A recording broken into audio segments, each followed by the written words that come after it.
For our clients, a lot of it is timeliness. It's not being able to plan too far into the future, and so decisions are being made on quite a short-term basis. There's certainly challenges with budget.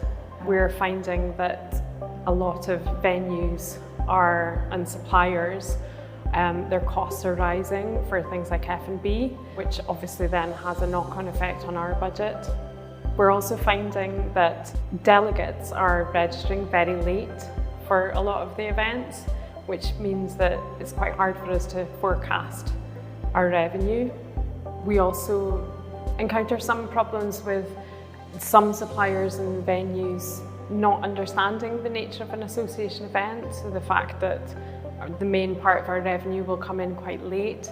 So we have to negotiate with a lot of suppliers in terms of how we pay them. Some of the challenges we are experiencing is a gap between the younger people, the students coming into the industries that wants to attend these congresses, and then the professors that usually are involved organizing these congresses.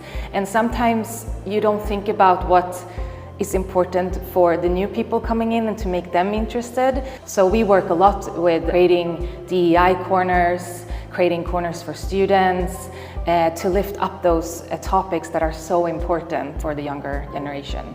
Those that are more prominent and that we see more often would be member engagement, encouraging young people to join associations and the benefits that they could see or they could benefit from being a member of the association. And the other is budget. It always is one of the top 3 issues or concerns of any association, regardless of their success or their previous success. So it is something that is always at the forefront, and it's finding venues and finding locations that suit the budgets of the clients and that understand that association conferences don't have as much money or as much disposable income as you would see with corporate events.